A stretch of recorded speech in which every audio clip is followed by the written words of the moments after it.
When you walk into a place that has a couple of pinball machines, a beat-up Playboy barstool, and a whole bunch of taxidermy on the walls, you're probably not expecting to find great food. But if that place you're walking into is State Park in Cambridge, boy oh boy would you be wrong.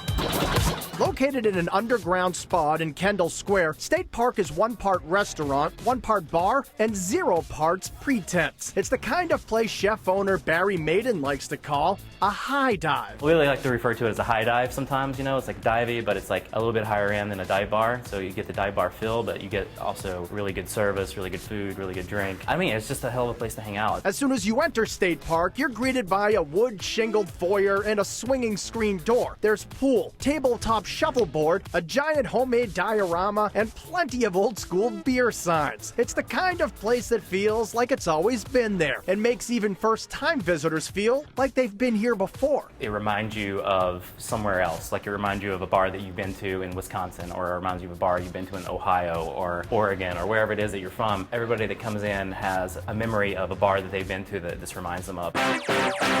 Turkey 1, seat 9, 2 barbecue to go. Do you have to-go containers? Back in the kitchen, Barry is all business. 2 catfish, a po' boy.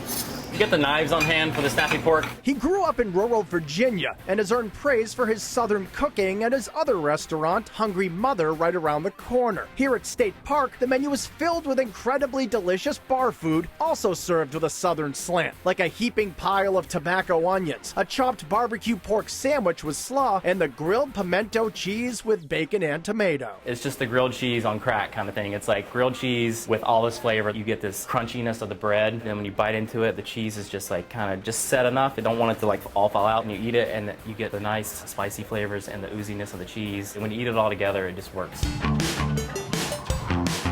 For a truly serious stack of flavor, nothing tops the tasty tower known as Snappy's famous pork chop sandwich. The recipe comes from a legendary restaurant in North Carolina named Snappy Lunch and features a pork chop encased in pancake batter and overloaded with toppings. We take a boneless pork loin, season on both sides, dip it in the batter, and then it gets put right on the griddle. The pancake batter sort of encases the pork, cooking it at the same time, keeps it nice and moist, and gives it a nice texture on the outside. Then it's stacked on a griddled buttered bun with mustard, all beef chili, creamy slaw, and juicy tomatoes. It's a beast, that sandwich. It really is. You stab it with a knife right in the middle before it goes out, because it's really one of those sandwiches you want to like cut before you start eating it. You can't really pick it up. Once you commit to picking it up with 2 hands, you're committed. You know, there's no putting it down. When you start eating it, if the chili is not running down your arm and you don't have mustard kind of on you somewhere, we haven't done our job.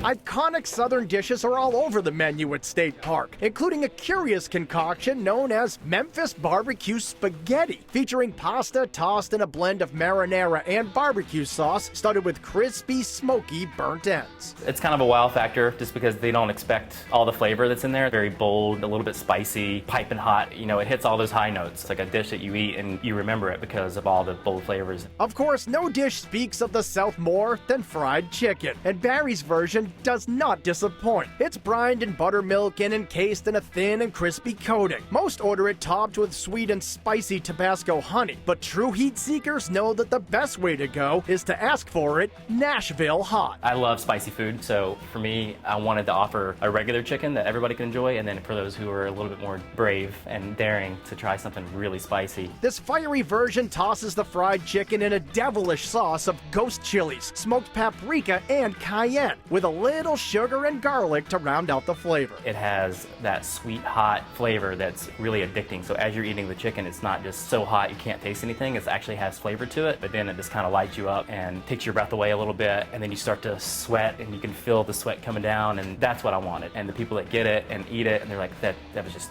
absurd, too hot, I can't believe you served that. Well, get the regular chicken next time. And that's why Barry loves State Park, because it allows him to serve up a taste of home in a place that feels like home. This all ties into my history, who I am and where I come from. And to walk in here and like have it feel like I'm walking into a place back in Virginia where I grew up, and I can cook the food that I want to cook. It's just a fun place to be.